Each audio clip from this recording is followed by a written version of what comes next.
சுதந்திரத்துக்கு முன்பு காஷ்மீர் அப்படிங்கிறது எப்படி இருந்துச்சு? காஷ்மீர் நம்ம நினைக்கிற மாதிரி இந்தியாவில் ஒரு மாநிலம் நம்ம நினச்சிக்கிட்டு இருக்கோம். நினைக்கிற மாதிரி அப்படியான தனி மாநிலம்னு சொல்ல முடியாது. அது ஒரு தனி நாடு.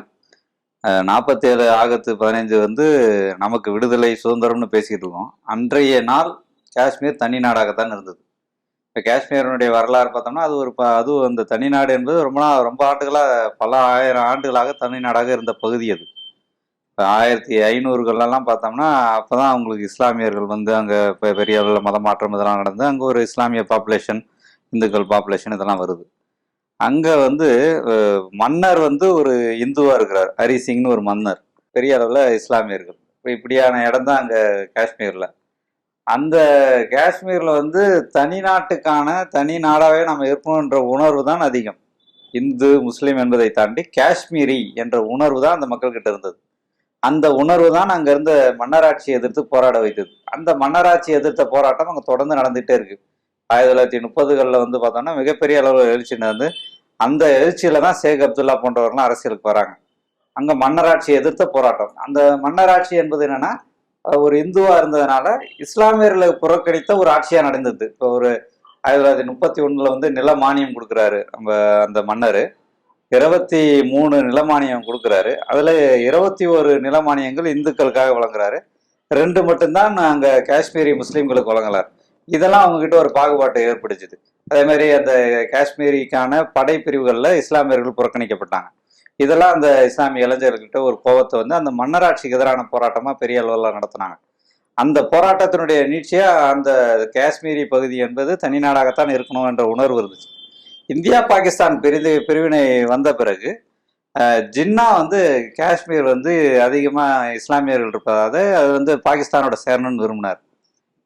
பண்டிட் ஜவஹர்லால் நேரு தான் ஒரு காஷ்மீரி பண்டிட் என்பதனால அந்த காஷ்மீர் பகுதியே தனியாக வேற ஒரு நாடாக இருந்துச்சுன்னா அது சரியா இருக்காது, ஏன்னா தானே அந்த நாட்டை சேர்ந்தவர் என்பதனால அது இருக்காது. அப்படின்றதுனால காஷ்மீர் எப்படியாவது இணைத்தணும் அப்படின்ற முயற்சிகளில் இவர் இருந்தார். அப்போ காங்கிரஸ் தலைவர்கள் யாருடைய உதவியை நாடினாங்கன்னா, கோல்வர்கர் RSS தலைவருடைய உதவிகளை நாடினாங்க.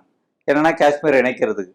அதுபோல் அந்த பகுதியில் இஸ்லாமிய தலைவர்களை வச்சுக்கிட்டு அவங்க ஜின்னா பேச்சுவார்த்தைகள்லாம் பேசினாங்க, எல்லாம் பண்ணாங்க. ஆனால் எதுவும் நடக்கலை. அங்கே என்னன்னா அந்த மக்கள் தனி நாடாகத்தான் இருக்க விரும்பினார்கள். அதன் பிறகு என்னன்னா பாகிஸ்தான் தான் முதல்ல ஒரு படையெடுப்பு அந்த பகுதியில் நடத்தி ஒரு ஆக்கிரமிப்பு போர் நடத்துறாங்க காஷ்மீர் மேல. இன்னைக்கு ஆசாத் காஷ்மீர்னு ஒரு பகுதி பாகிஸ்தான் கட்டுப்பாட்டில் இருக்குன்னா அதெல்லாம் 48ல் அவர்கள் பிடித்த பகுதி தான். அந்த பகுதியை பிடிக்க வரோம், அந்த பாகிஸ்தானுடைய ஆக்கிரமிப்பிலிருந்து உங்களை காக்க வரோம் என்பதனால தான் இந்திய படை என்பது உள்ள போகுது. இப்போ அதற்கு தான் அந்த மன்னர்கிட்ட பேச்சுவார்த்தை நடத்துறாங்க. அந்த மாதிரி இந்த பாகிஸ்தான் உங்களை பிடிச்சிரும், உள்ள உங்களைய கொண்டுட்டு உங்களை ஆட்சியை கைப்பற்றிடுவாங்க, அதனால நீங்க இந்தியாவோட இணையணும் அப்படின்னு சொல்லும்போது அந்த மன்னர் வேற வழி இல்லாம 1947 அக்டோபர் மாதம் 26 ஒரு ஒப்பந்தத்துல, இணைப்பு ஒப்பந்தம், ட்ரீட்டி ஆஃப் இன்ஸ்டிடியூஷன் அக்ரிமெண்ட் ஒரு ஒப்பந்தத்துல கையெழுத்து போட்டுட்டு இந்தியாவோட இணையத்துக்கு சம்மதம் தெரிவிச்சு அந்த மன்னர் கையெழுத்து போடுறார். அந்த கையெழுத்து வச்சுக்கிட்டு தான் அவங்க இந்தியாவோட காஷ்மீர் இணைந்து விட்டதுன்னு சொல்லிட்டு இந்திய அரசியல்வாதிகள் பேசிக்கிட்டு இருக்கிறாங்க. அவன் அது முடிஞ்ச உடனே 47 அக்டோபர்ல இது நடக்குது. அதாவது எந்த நிர்பந்தமும் இல்லாம நிரந்தரமாவே இந்தியாவோட இணையம்னு ஒரு கையெழுத்து ஆமா போடுறாங்க. அப்போ என்னன்னா அந்த தனித்தன்மையை பாதுகாக்கணுன்றத ஒரு நிபந்தனையா சொல்றாரு அந்த மன்னர். எங்களுக்கு ஒரு தனித்தன்மை இருக்கு, ஏன்னா நாங்க தனி நாடா இருந்தவங்க, அதனால அந்த தனித்தன்மையை நீங்க பாதுகாக்கணுன்றத ஒரு நிபந்தனையா விதிக்கிறாரு. 47 இது நடந்த உடனே போர் நடக்குது. காஷ்மீருக்கும் பாகிஸ்தானுக்கும் அங்க அந்த காஷ்மீர் மண்ணில் இந்தியாவுக்கும் பாகிஸ்தானுக்குமான போர் நடக்குது. அதுல உயிர் சேதம் நடக்குது, எல்லாம் நடக்குது. அதன் பிறகு 1947 டிசம்பர்ல தான் முதல் முறையாக காஷ்மீர் சிக்கலை ஐநாவுக்கு கொண்டு போய் சேர்க்கிறது. யாருன்னா இந்தியா தான் சேர்க்கிறது. பண்டிட் ஜவஹர்லால் நேரு தான் கம்ப்ளைண்ட் பண்றாரு ஐநாவில், இந்த மாதிரி அவங்க எங்க கூட இணையறன்னு ஒத்துக்கிட்டாங்க, ஆனா இவங்க பாகிஸ்தான் தரப்புல படை அனுப்பி பிரச்சனை பண்றாங்க அப்படின்னு போயிட்டு இந்தியா தான் ஐநாவில் இதை சொல்ல உடனே ஐநா என்ன சொல்றாங்க, ஒரு தீர்மானம் போடுறாங்க. இப்போ காஷ்மீர் இன்னைக்கு யாரெல்லாம் எங்கெங்க இருக்காங்களோ அங்கேயே இருங்க, பாகிஸ்தான் தன்னுடைய படைகளை விலக்கி கொள்ள வேண்டும். அதுபோல இந்தியா என்பது அங்கே ஒரு சட்டம் ஒழுங்கெல்லாம் சீர்குலைஞ்சு இருக்கும்போது ஒரு நல்ல ஒரு அமைதி வர வரைக்கும் இந்தியா அங்கே படைகளை வைத்திருக்கலாம்.